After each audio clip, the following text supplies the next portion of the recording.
With that, the third episode of the forum will be given by Gabe Iturbides. Got that right? All right. Assistant Vice President for Student Success. The talk will be on culture as capital. Take it away, Gabe.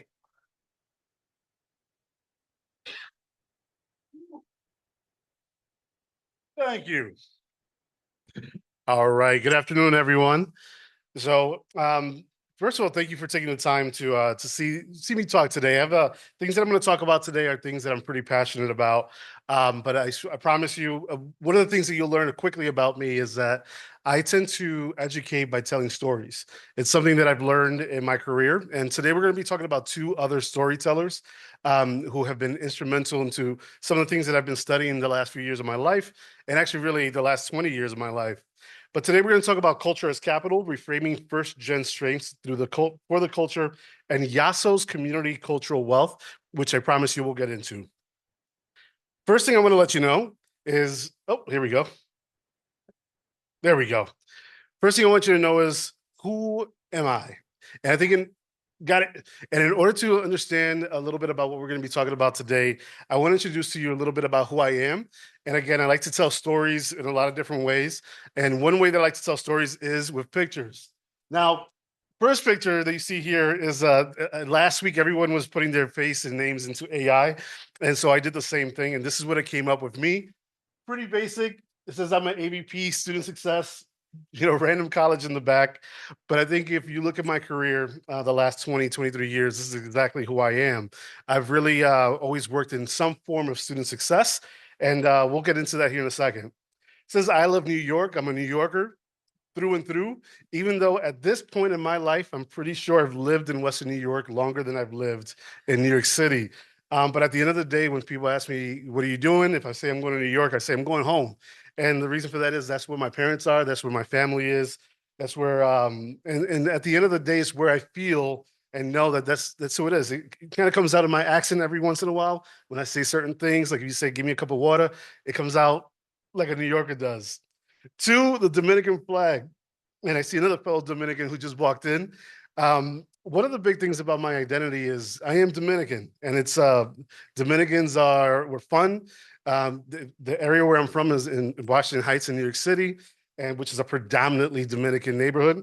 And the other thing about that is just that culture piece of me really shines often. It comes out, and I recognize it, especially when I feel that maybe I'm the only Dominican or the only Latino in the room. It comes out. The one train line, this is the train I took to school and to see my grandmother just about every day.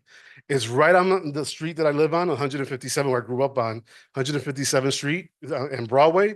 And I promise you, this image will play a little bit of a role into the story. Fast forward, went to St. Bonaventure. And St. Bonaventure, not too far from here, introduced me to the Southern Tier. And I came in as an HEOP student. And the reason I bring up HEOP is because HEOP was really instrumental to my success. It also is a true first-gen giant at any institution where it resides. And I'm going to come back to Trio and C-Step, but the person at the bottom there, that's my picture of my wife and I. My wife is one of these people who, first of all, she's from Cuba, New York, so not too far from here. But she's also one of these students who recognize later on in life, I could have been an HEOP student. I just didn't know it. And sometimes those programs don't always, it's hard to get students to really buy into what these programs are because it's the unknown. But then I want to bring you to the future. It was my life before I came here. Before I came here at St. John Fisher, I was the director of TRIO, SSS, and C-STEP. And what's unique about those two programs is, and very much so like HEOP, it supports a lot of students who are first gen. And this is where I started to fall in love and understand the importance of why first gen college students are important on a college campus. And more importantly, they themselves, the importance of and the impact that they have on their community, their families, and themselves. The big thing for me, and really why I want to talk about today is I I'm almost done with my doctorate. And so there's some people in this room who may know tomorrow, actually, all my course materials are due. So I'm done writing. And so tomorrow, if you see me kind of walking with bags under my eyes, it's that I've been up all night making sure my margins are looking good and whatnot. But when you start to look at your doctorate, for any of those who are doctors or those of you who are thinking about it, you start to look and say, what do I want to study? My study was on the persistence of Latino males in higher ed. The reason I chose that was because Latino men in particular are the lowest retained ethnic group in the country. Nationwide, it's about 22%. There's one group that's actually a little bit lower than, but they're smaller in population, and that's actually our indigenous students across the country. There's much fewer of them, but Latino males are growing. I mean, there's no secret the Latino population is growing. But when you're going for your doctorate, you start to realize, how do I explain and how do I take this journey to explain what I'm trying to tell, the world. This is why it's important. This is why we're important to study. You start to look at theoretical frameworks. And we're going to get into that here in a second. The biggest thing is I am a very proud first generation college student. And what does it mean? And I'm going to read the definition right out here because this definition is right from the government. It's a first generation college student is an individual whose parents did not complete a bachelor's degree. Now, I don't want you to think too hard about this definition because if you go to a different college, if you go to a different institution, they may define it a little bit different. The reason that this definition was used is because for TRIO, because it does serve first gen students, and TRIO is a government sponsored program. They use this definition to truly identify and say, this is who we're going with, but there's so many different definitions. Now, I want to introduce to you the two people who are going to be important in regards to first generation college students, but more importantly, just culture in general. So Dr. Marcus Collins, I'm excited to talk about him for a couple of reasons. Number one, I think the things that he has done in his career have been tremendous. He's somebody who I've followed for a long time, and I'll explain why I followed him. But more importantly, he's one of these people, he's my age. We graduated from college at the same time. We didn't go to the same college. He actually went to the University of Michigan, but I had the honor of actually going out and hanging out with him back in the late 90s and early 2000s. And the reason for that is, even though he and I are the same age, his older brother is actually one of my best friends in the world. So I got to have a back seat to kind of look at this young man's excellence and really see all the things that he's done. But the biggest thing for him that I think really you should all know is his world is marketing. When I first met him, you could tell right away that he was all about music. He was that guy who sang at church every single weekend with enthusiasm. I've been to their family's church in Detroit, and he just had a little bit of energy and this spunk for success. And what I think I've loved about Marcus really right away is that he was one of those people who really took into consideration who his audience was. And so culture to him was really important. And it was something that I always appreciated about him. Now, this is kind of cool because I'm going to let him shine here a little bit. One of the big things that he did in his career was he worked with marketing, and he still is. He's a marketing professor at the University of Michigan, his alma mater, at the Ross School of Business. And if you see this picture here, Cliff Paul, has anybody ever seen this commercial with State Farm? Well, you've seen the State Farm guy. Yeah, so this is Chris Paul, who's a point guard in the NBA, probably going to join the Hall of Fame. And they did a play on Chris Paul, and they named him Cliff Paul, and he was in the State Farm commercial. I think at one point it was a Super Bowl commercial.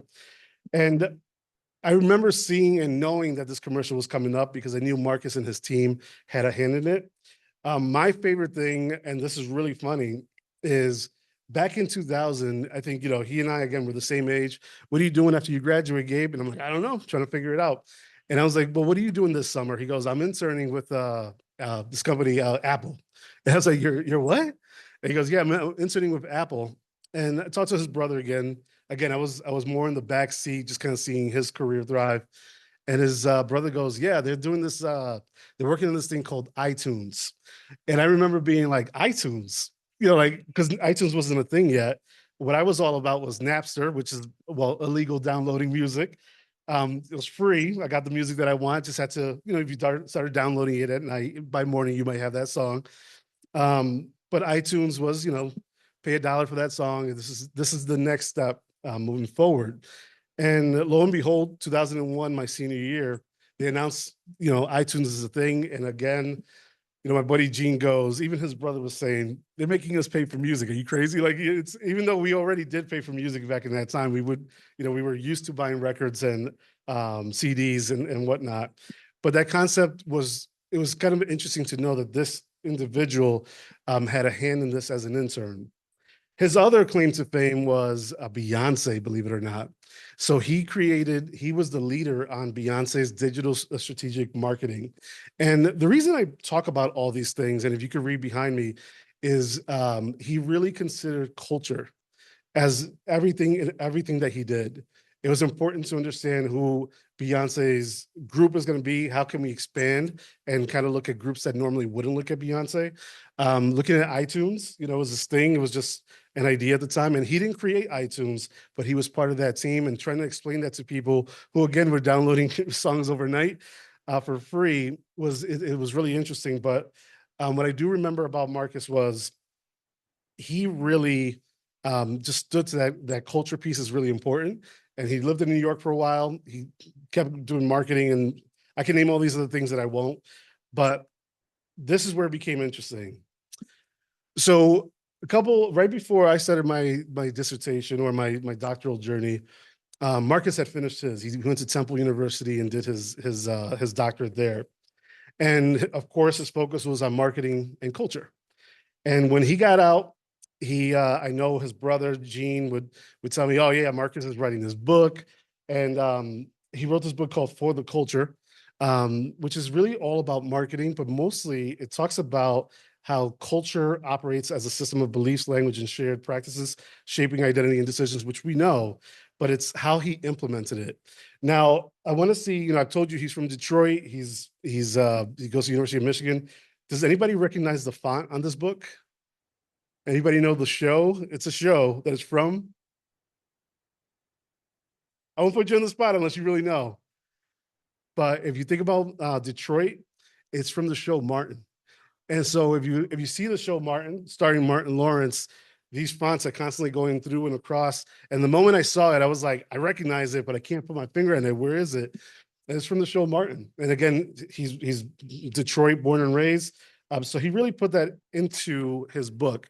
But in the book, he really talks about the importance of making sure that if you're going to be serving a certain population or a certain group, you really have to be all in. You have to really accommodate and put yourself out there to make sure that these people are really going to focus and be happy about your product. Now, the three systems of culture that he talks about in his book are worldview, way of life, and cultural production, and its connectiveness to shape identity and social behaviors within communities. So this triggered what I wanted to do because I do love talking about culture. I love the students that I've served in my career. And I started to say, how can I do this? And not only that, I could call Marcus and say, Marcus, talk me through this. By the way, I was hoping to get him to do a quick video of him just kind of introducing his book today for us. But he actually has a podcast now. Actually, I think he would charge me to talk to me on the phone. So I did talk to his brother. His brother said, Gabe, just call him. And I said, it was going to add too much to this presentation. But this is where I want to go. So this woman has become my hero, Dr. Tara J. Yasso. Now, when I started to look and see, you know, what is my dissertation going to be about, I wanted to focus on a couple of things. At first, it was actually just first-gen students. And then I made a comment. I said, you know, the Latino students that I've worked with in my career drive me crazy. And my chair goes, why? And they go, you know, every Monday they come in and they run in and they tell me everything they did that weekend. But the moment that I say, hey, I actually heard about your exam on Friday, they kind of go, hey, I'll be right back, Gabe. Got to go get something. And they never come back. And I was fascinated with it because I think number one, I see myself in them. I'm a Latino male, but the other part was I really wanted to understand why. You know, why is it? And I didn't know that. Why are we not retaining these young men? So, what Dr. Tara Yasso talks about is, and we're going to get into it a little bit deeper here in a minute. She really started to look into more of that cultural capital that a student or any student brings to a community. And I loved it. It was, instead of saying, why aren't they succeeding? It was a question of why are they succeeding? What's making them churn? What's making them get going? What's important that these students bring to the campus? And it's easy to transition this idea to not just, and mind you, Dr. Yasso's theoretical framework has been applied so much in the last decade and a half. But in reality, one of the things that people have started to realize more and more is that it's not just our Latino students, it's a lot of our underrepresented students. Her theoretical framework, which we'll talk about in a few slides, you can talk about students with accessibility concerns. You can talk with students who are international students. You can just talk to students who have something missing in their journey. And so the more I read about who she was, the more I started to love what she was doing. Now, and I don't like to read off the slides. I just put that in there so that you can kind of hear it. But what I loved about my journey, especially when understanding who Dr. Yasso is when I asked the question and said, mind you, when I said, this is what my dissertation is going to be on, I'm going to study Black and Latino males. And my chair, who's this genius, goes, can I challenge you? Number one, pick one group, not Black and Latino males, pick one. And he goes, and I go, why? He goes, you'll be working forever if you pick the two, and we want to get you across that stage. But then he said, can I challenge you to something? And he goes, you'll find that there's actually a lot more studies done on Black men and retention. And he goes, and persistence as well. And he goes, but tonight, do a Google search, go on your scholarly journals and see how many articles you can find on Latino males. And I found very little. And as a matter of fact, what I realized was that the same authors were bringing up the same concerns. So the same people from back in 2009 were bringing up and saying, hey, like, we're not paying enough attention to this. We need to start paying more attention to this group. 10 years later, we're still saying the same thing. Hey, it's 2019 now, and we're still writing a similar article, and still there's not enough going on. So on this journey, I started to talk to all these researchers, and you start to, after a while, you know who the people are when you're doing these dissertations. You have every dissertation or every journal article you can find. And I challenge you tonight, if you have free time, which many of us don't, and say, type in something regarding persistence in Latino men, and you're still struggle to find a lot of that. And I promise you, I'm still going to be talking about first gen, although a lot of the Latino males we talked about were first gen. And by the end of the week, I had realized this is what I'm going to focus on. And what's even more interesting is the community of researchers who have done this work. They're small. So I would reach out to them, and they excitedly would even respond to my email and be like, let me help you out. And so it's a small community across the country, and it's kind of funny. I think we all know each other at this point.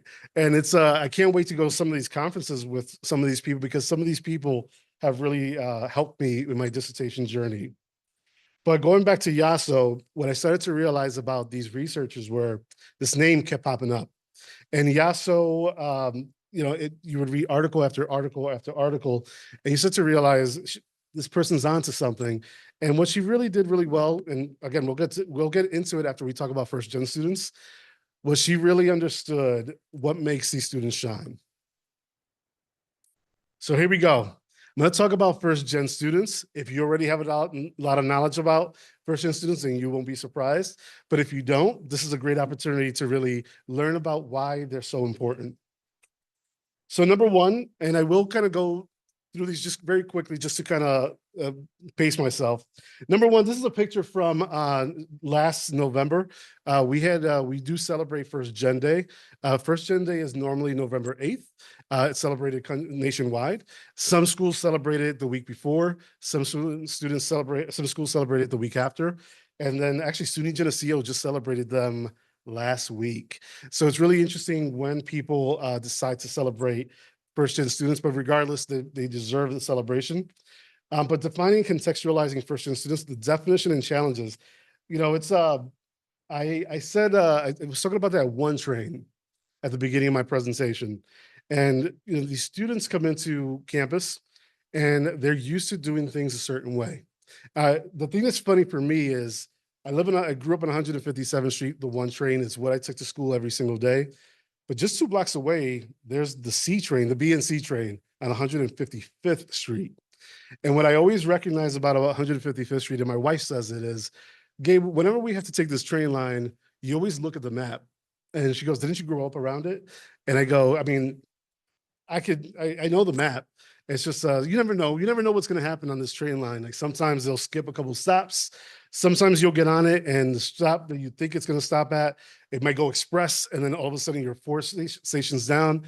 And she goes, yeah, but with the one train line, you never do it. And I was like, yeah, because I know it. And I always thought about that as like, that one train line is what I knew. That B and C line is still kind of like my first gen experience. It's the one where I don't always know what's going to happen, but I'm still on that ride. It's still going to get me to where I'm trying to go. A lot of these students who are first gen are, they come with one of the biggest things they have in common is that they are low income. They're racially diverse, very racially diverse. Their families are multilingual, enriching campus diversity and perspectives, balancing responsibilities. I'll say this about my previous experience at Fisher. The majority of the students that I served, about 64% were commuters. And a lot of the reasons for that was that they insisted on working and going back home to save money. So there's a lot that goes into who they are. Institutional support importance. It's really important how we navigate or create that navigation, that roadmap for these students. Another picture from our first gen event last semester. Prevalence and institutional significance, significant student demographic. This is one where I'm going to talk about things nationwide, and I'll explain why I'm talking about nationwide and not at Alfred.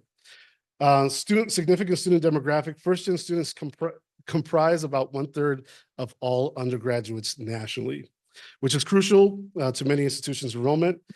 We don't have an official number at Alfred U. That is something that we are definitely going to be working at. But if based on other schools similar in size and shape and location, my assumption is that it's going to be somewhere, I said around 20%, but I think it's going to be between 17% and 21%. And that's just on my estimate of working with other schools. And this is something we definitely need to be better at. Number two, financial enrollment impact. Just like any other student here, if we retain them, the school is going to be making, well, going to be financially healthy. So it's really important to really focus on this population. Equity and social mobility. First-gen students advance equity, promote social mobility, and support local economies through education, whether they know it or not. And then institutional strategy and success. Investing in first-gen student success improves retention, completion rates, and so forth. And I think this is a big one. I think one of the, I mean, if you were at the campus climate conversation last week, it's no secret that right now, and this is not just us, schools are paying attention to every dime coming in and out of the institution. They're trying to figure out ways to bring funding and make things be stable, right? And what I want to talk about, and when I say that is St. John Fisher, where I worked, they recognized before I got there the importance of really kind of making sure we retain these students. Two things that they did to make sure that the students understood that they belonged was, number one, they created a first-gen scholars program. And what they did was every student who was a first-gen college student, and their definition of first-gen at the time was any student where neither parent has had any college experience, meaning the parent, you know, if the parent never got an associate's degree, they would be considered a first-gen student. But if they did get an associate degree, they actually said, well, you're not first gen. And the reason I say that it's important is students saw the value. They understood that, hey, this school is making, they're giving me $10,000 a year for me to come here. In return, every student that received that $10,000 had to give and do community service. And they had to do it throughout their time at that campus. So they were getting $10,000, but in return, they were making sure that that campus was shining in terms of just cultural responsibility in and off campus. Moving forward, they did get the TRIO program, which serves specifically the majority of first-gen students. Long story short, the school was saying, hey, first-gen students, come here. We're going to support you, and they proved it. Now, strengths and contributions of first-gen students, resilience and problem solving. Actually, the person who's in this photo right now, I think some of you may know her. She was at our first-gen event. And one of the things that I've learned about her, this is Sophie, is that she is the leader of so many different opportunities on campus. She runs the UNICEF program. She's always wanting to give. And one of the things about first-gen students is that comes up often is they are great mentors. They like to mentor because they realize I've been through this journey. Let me open up an opportunity for someone else. Their motivation and purpose is strong. I mean, think about it. These are students who said, I'm going to navigate a world that nobody in my family has navigated before. I don't know what's going to happen. I don't know what a provost is. I don't know where to go for help here, but I'm going to do it and nothing's going to get in my way. At least you hope that's what they're saying. But often you do see that. They bring a lot of different cultural perspectives. I think first gen students, my favorite part about first gen day, it's those pictures don't do it justice. The amount of students that came in and came out throughout the day, it was interesting to see who was coming in. It was students who I think a lot of people don't always suspect maybe first gen. But when I was at Geneseo, my favorite part about first gen students, because Geneseo is in a farming community, a lot of our first gen students were farmers. So students, it was always interesting to really identify who these students are. But just to kind of finish it again, one of the best things that they do is mentor, and it is one of our pillars. And I'm hoping that one of our goals moving forward is that we work with first-gen students to identify how we can continue to mentor best. Now, these are some things that you may already know. Systemic barriers. One of the big things is navigating financial aid navigation. Now, I'll say I think financial aid has been easier to navigate in the last few years. Do you remember a couple of years ago when the Secretary of Education decided to change how we were going to be receiving financial aid? Kind of created a big mess for at least a year and a half. But the ultimate goal for that was actually to make it easier for some of these students to navigate financial aid. Because what happens is with a lot of these students, and I can tell you right now, if anyone works in financial aid, one of the things that happens often is a student will say, I have a bill. I have a $2,000 bill or I owe $5,000.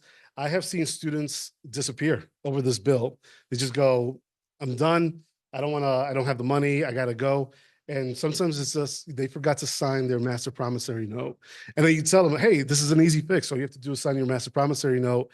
And they go, what's a master promissory note? And they're like, you actually already did it, but they already talked to you about it. So that education piece is really important, that marketing piece.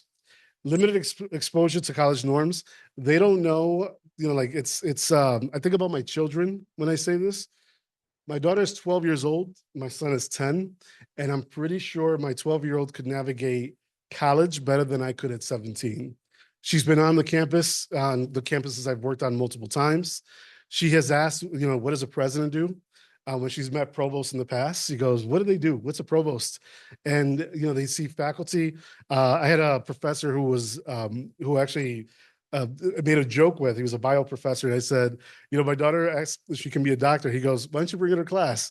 And in the class of 120 students, she sat in the back. And I go, I don't think I ever sat in a college class until I was actually in college. And here she is at the time, 9, 10 years old, seeing what a college professor actually does. So for a lot of these first-gen students, they're like me. They don't know what a college classroom truly looks like until they go to college. So they don't really know how to navigate it. Balancing work and study. I can say this about my study. One of the biggest things that came up with my study, and again, was working primarily with Latino males, is work. Many of them said, well, it's, I don't want to take this class at 4:30 because work starts at that time, or I have to be at work at this time. And this is a big one. The responsibilities that first gen students often carry is heavy. Reason they're first gen is because the family has struggled sometimes, whether it be financially or based on their family business, to figure out the time to help their child get to college. And then the last one, and this is one I experience all the time, feelings of isolation and imposterism. And just by a round of, not applause, by hands, how many people in here have felt that, imposterism? I don't belong here. I'll say this, I mentioned earlier, I'm turning in my dissertation, my final dissertation materials tomorrow. And quite often I still feel like I don't always belong. And mind you, that's at a whole different level. I think they say there's only 2% of the population have doctorates, or something low like that. So I know that's probably normal for most people getting their doctorates. But for undergrads, it's different. And especially if you're a first gen student from, whether you're going to an institution that's in the big city or in a small town, at some point people have that feeling. But first gen students, They never want to feel like the outlier or the an outsider. They don't want to ask questions often because they don't want to seem like they don't know and they don't belong there. So, a couple of things here. Outcome gaps in their systemic roots, persistent outcome disparity. So this is my big reason for kind of moving things along. The reason I want, and I want to make this very clear, I think there's a strong opportunity for Alfred University to really shine in learning and working more with first-gen students.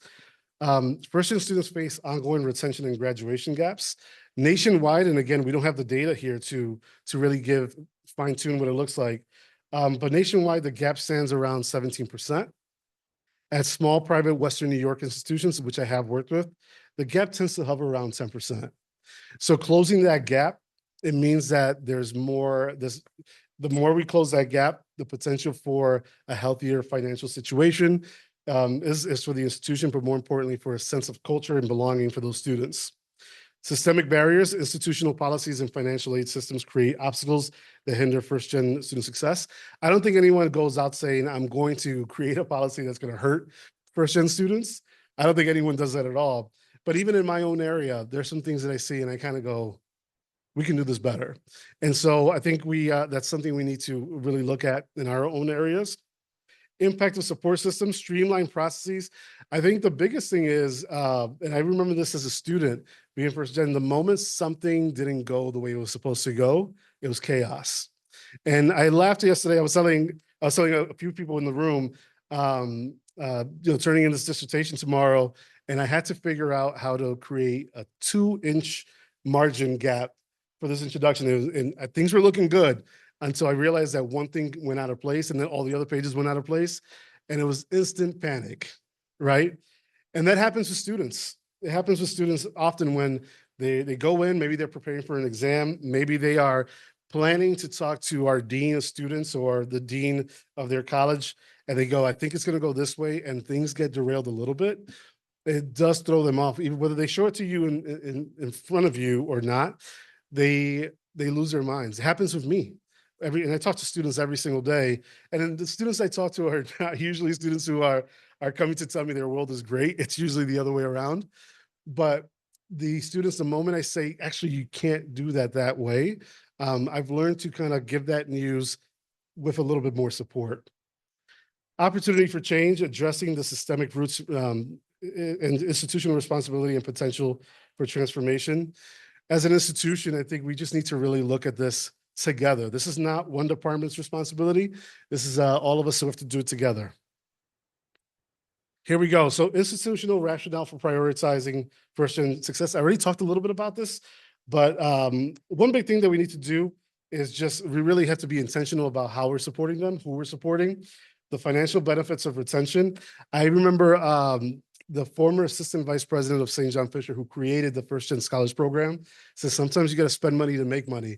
And I know he was looking at it as a business practice, but he goes, you have these 60 students who they get every year who are getting $10,000. It's a lot of money, but these students are retaining. They're here. And not only that, they're retaining at a 90%, above 90% retention rate, which is phenomenal. Enhance institutional reputation. So this is one of my goals. It's not happening this year. It was one of my goals for this March. It's not going to happen, but I am hoping that we do it next March. We have the country has this program called the First Gen Forward recognition. And for those of you who want to learn what that is, it's back in around 2016, 2017, through, I believe it was NASPA. There was a separate organization created from them that said, we're going to work specifically with first gen students. And what they did was they have all the data on first gen students nationwide, everything they can get their hands on. And what they started to do was they would give these colleges who did a good job of working with first gen students a designation. You know, like if you're a first gen student, you are now a first gen forward campus. This means that students who may say, hey, I'm first gen, I'm a little nervous to go to this institution. Is this institution going to take care of me? They would post it, it's a marketing tool. They would put it on their websites and they say, here you go. Now I'll give you a little bit of bad news. So back in 2017, one of the first schools in Western New York that did it was actually Nazareth, where Kim Harvey, our current VP of student experience, is coming from. And then this past year, There were a couple more schools. SUNY Geneseo got that designation, and even Alfred State got that designation. I know. I like to beat them. I like to beat them when we can. Although they're doing great things. So being a competitive, I am a competitive person. Immediately, I said we have to get this going, but we can't get it moving until we get data. And so data is going to be one of the crucial and big pieces here. The last thing is community and societal impact. One of the things I learned when I was an HEOP student was when I came into my first year in college, there were, there were about 16 HEOP students in my class, very small. Of those 16, I think there were 4, maybe 5 Latino males. Of the 4 or 5 Latino males, only 2 of us graduated. And the reason, number one, I wanted it. It was I had a great support system. And the other gentleman who graduated, who's now a teacher, I think he and I we got the message and saying, when you come back home, this is really going to change the trajectory of your family's career in life. I think about, and mind you, I have a lot of friends who didn't go to college and are doing phenomenal. So it's not that the bachelor's degree is going to guarantee you anything, but the likelihood that you'll be making more money is higher. And so I think about this all the time. I have another young man, and one of the things that we talk about, there's actually a Facebook page of Latino doctorate candidates. And it's something that another Latino, through one of my studies, one of the people I met, said, join this page. This is other Latino males across the country who are supporting each other. And there's not a lot of us on there. And mind you, the big names are on there, and we all know each other. But we talk about it in particular to some of the stuff that, that I'm talking about. But what I realize is I think about just, again, my children and just kind of the life that they're leading. It's so different than the life I had growing up. I had a great life growing up, but it was low income. And I know that, my mother had a 6th grade education, and that was common where she grew up in the Dominican Republic. The women or the girls in her town, which was a farming town, they made it to 6th grade, and then your job was to go back on the farm and work. And that was common of all her classmates. And big farm family. She was one of 16, and there's only, I think, 5 of them left. Excuse me. So it's really interesting to kind of talk about it. So for me, the fact that I'm turning in my dissertation tomorrow, for my mother, it's the American dream. Like, you've done it. I moved to this country for a reason. Here we go. You're doing exactly what I wanted. So I'm really proud of that. But for these students, I think about them here, and all first-gen college students. Every time I see them, and of course, I'm going to celebrate every student that walks across the stage. With those first-gen students, I do clap a little bit harder when I see them. Moving forward, and I promise you we're coming to an end here. We've already talked about some of the things that we want to do, but I want to talk about some things that we can do. Number one, a proactive advising model. And one of the things that we've really worked on, and we started to work on this a little bit before I left, was training the advisors to understand who the students were, meaning that equity piece. And advisors are different. You look at every college across the country, advisors are going to advise differently. Some people, unless they have the training, they're going to advise the way they've always done it, and they may not be as sensitive to advising that student as some other people may be. It's important.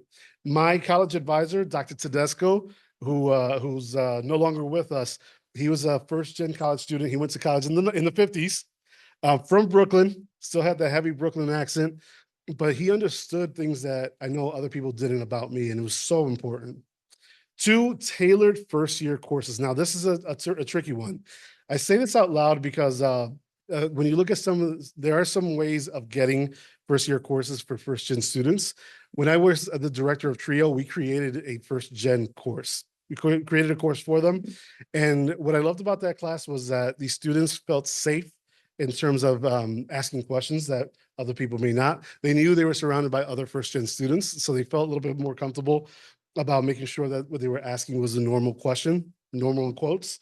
But I thought that was something worth looking into. I would love if maybe even HEOP or some of the other programs on campus could create something like that, and maybe we will. Faculty and staff training, kind of going back to the advising. The more we educate people about first-gen students, the better. And then peer mentoring and financial support. Financial support, like I said earlier, sometimes we got to pay, we got to spend money to get money. But the peer mentoring, I know right now Chelsea and her team have been working with international students. It's a pilot program, so it's a slow launch. But I think one of the great things would be, as a potential next group, could be first-gen college students. Here we go. Improve student success. We've already talked about that. Inclusive campus climate. When people feel like they belong, the whole campus feels it. Community and family advancement. We've already talked about what that does for a family. And then institutional benefits, success, alumni, strengthen networks. My favorite example is this, and I'm saying this on behalf of HEOP. In 2027, HEOP will be celebrating 35 years at Alfred University. One of the big conversations we're having right now is how do we get this alumni base to come back to campus to either be part of mentoring day or homecoming day, have them feel like they belong. And I can tell you this out loud, I do know HEOP alumni before I got here. Many of them didn't feel like they belonged when they went here. So I think one of the biggest things that we could do is start to look at this population, invite other non-HEOP first-gen college students to be celebrated and know that, that they were important when they were here. And this is one of the ways that we show that sense of belonging. And then we're coming to the end here. So here we go. I'm not going to read everything here, but I'm going to read the red one in particular. The biggest and best thing that we can do is collect data, is track these students. I'm going to say this out loud. Most schools are not good at this. Actually, when I started to look at how do we track these students, there's one school in New York State that's phenomenal at this. It's Cornell University. And the coolest thing about Cornell University is, number one, in many ways, we have some similarities. They both have both an HEOP and an EOP program. We're the only two schools that have that.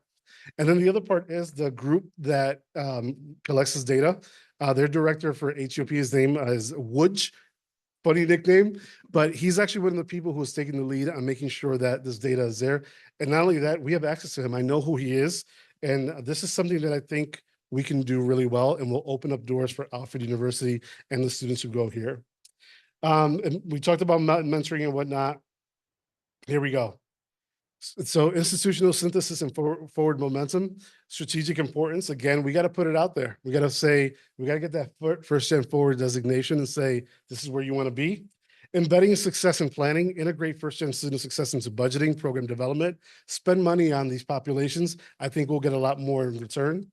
Cross-functional collaboration, create task forces or committees to promote alignment. And mind you, we actually do have a group of people who are supposed to meet with that. Actually, I'm the chair of it, and it hasn't gone great. And I think a lot of the reasons for that is data. We're trying to figure out specifically who are we serving and how do we need to serve them. And that's maybe why we haven't been successful there. Transformative framework, view first gen success as transformative approach, reshaping policies, culture, and practices. And then the last thing I'll say is, I'm not going to go through all this because I can talk for another half hour if you let me, maybe an hour.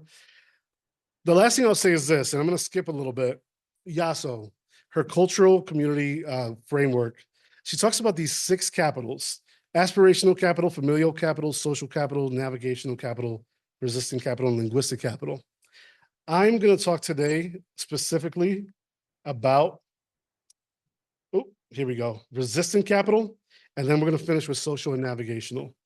Now, resistant capital is, this is understanding why students, understanding the areas and that are important to these students, where students feel resistance from the campus, so that we can fix it.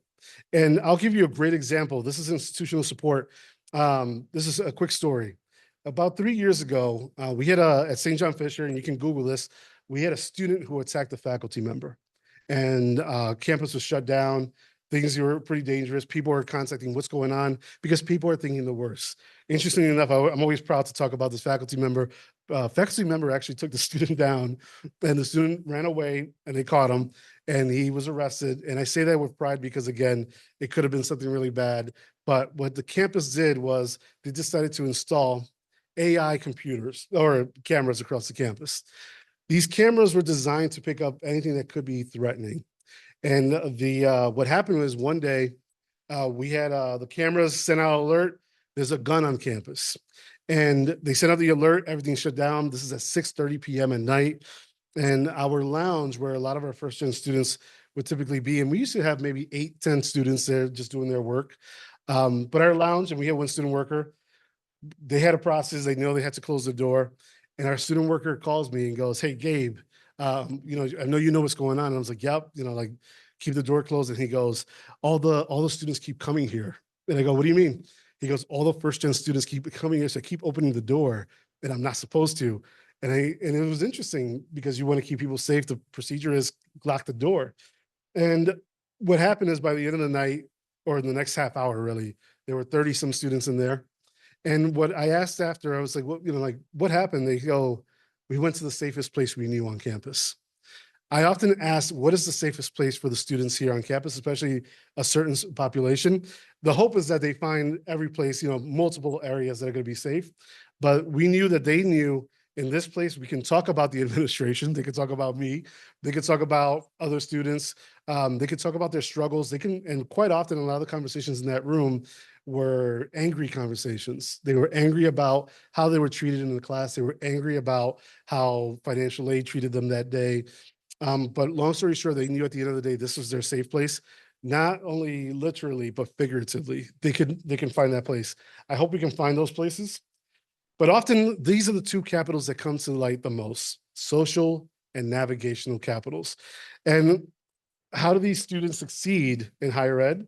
It's they use their capitals, the way they move on campus. If you ever pay attention to how I move on campus, I talk to everybody. And I do. I talk to everybody. I know that's not how all first gen college students work, but I think just me being who I am, I talk to everybody mostly because I want to be kind, but also because I want information. I want to know what's going on. I want to make sure that I am included in what's happening on this campus so that I can make sure that the people I'm serving are also succeeding. But navigational capital, social capital, the hope and the most successful first gen college students are the ones who they know how to communicate. They know how to, they're in areas where they can feel free to communicate the way they want to. So here we go. We're almost done. Oh, what do we do with CCW, cultural community wealth, and for the culture? Based on YASO, two things: recognize first gen students as resource rich, multiple forms of capital. They bring a lot more than I think people recognize. Understand what it is that they bring, and then more importantly, create those areas so that what they bring shines even more. Use an asset-based lens to guide student success programming, making sure that like I said before, I think sometimes people talk about retention. Why do these maybe first-gen students, why don't they make it? I think the question we need to start asking a little bit more is, why do they make it? And let's keep kind of working on those programs. Marcus Collins for the culture. His wasn't so much more about how students navigate higher ed, but he does talk about culture shapes beliefs, behaviors, and belonging. Every campus has a culture. And I think but it's important to be able to change your culture sometimes. These students are waiting, they're here. And more importantly, you want to make sure that they can celebrate their experience rather than say, don't ever go to Alfred University. My experience was terrible. Aligns institutional actions with students' cultural identity. Again, we want to make sure that we are aligning who we are with who they are. And then why this matters for Alfred, you've heard me say it time and time again, it strengthens belonging, trust, and student agency. One quick thing I'd like to say about this is, I mentioned I went to St. Bonaventure University. I went to HEOP. I was an HEOP student there. And a lot of my colleagues complained. They said, Bonaventure doesn't get me, and these students don't recognize who I am. And I often thought about that. Years later, I got invited to an alumni reunion, and I went. I was fortunate that I made a lot of friends outside of HEOP. They encouraged me to go, and we talked about it. And I had a buddy of mine who came up to me. He goes, "Gabe, I got to ask you a question." I was like, "What's up?" And he goes, "What made you succeed? Like, why did you do well at St. Bonaventure?" And I go, "I think I made a decision and I had the right people leading the way for me. I was fortunate. I had HEOP people who said, you can do it. You can do it. You can do it. You can do it." I also had people outside of HEOP saying, you can do it. You can do it. You can do it. I also made myself more available. And I think what I loved about that was somebody said, these could be the best or worst 4 years of your life. And I really wanted to make it the best 4 years of my life. So I was willing to take that risk, but I had someone who told me, you have to make that decision, Gabe. Either enjoy your 4 years, and that was actually my HEOP director, Margaret Briner, who said, this is your time to shine. And Margaret Briner, actually, she emailed me yesterday. The Hall of Fame for sports is happening this weekend at Bonaventure. She goes, are you coming up? And I think about, I actually worked for her for a while. And she goes, that conversation we had? And I go, yeah. She goes, I wish I had that one-on-one with every single student. She actually told me, this is your chance. Well, she was driving me to a farm that a couple of us were volunteering at. And then the last slide, other than the end, implementing CCW and cultural strategy. Number one, build programs leveraging first-gen assets, peer mentoring, first-gen workshops, family inclusive orientation, which is a big one.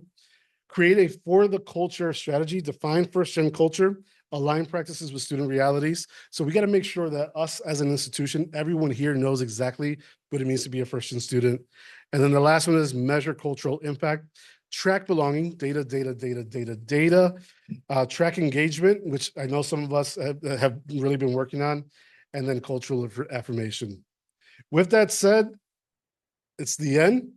I wanted to say just thank you, and I can ramble on about this for another few hours if you let me, but thank you for your time. And if you have any questions, this is the time. Yeah. Oh, thank you, Bob.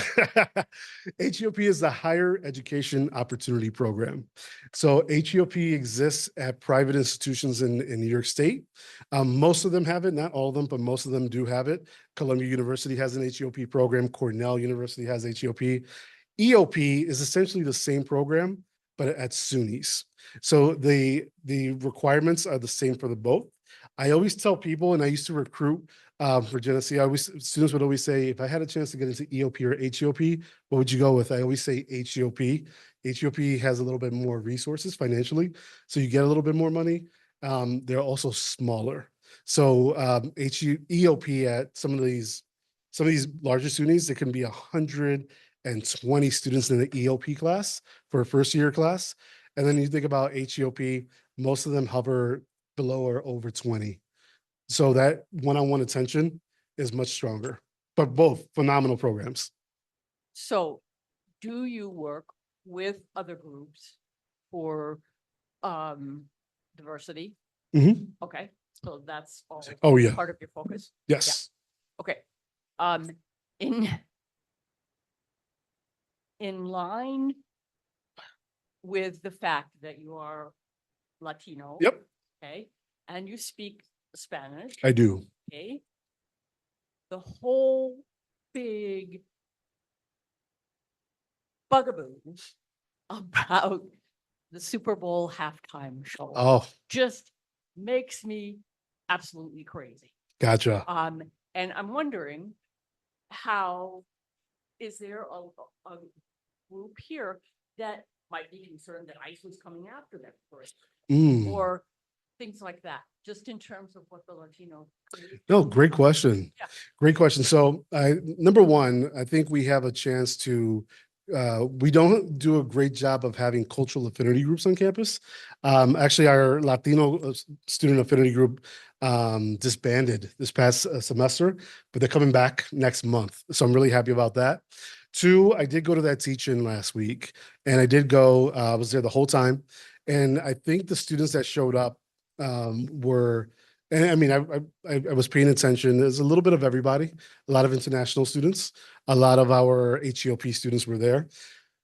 In terms of the conversation around that, I haven't heard enough. I know it's come up with some students one-on-one, but I also think that the reason I haven't heard enough is I think we need to create areas where students can talk more about that together. And going back to that experience with the AI, by the way, I may have skipped this when I said this about the AI. The gun wasn't a real gun. It was a prop from a show. So that's what triggered it. So I should have said that, but I was excited talking. But what I did love about that space was that those hard questions that often came up in that safe space. And the door was supposed to be open 24/7.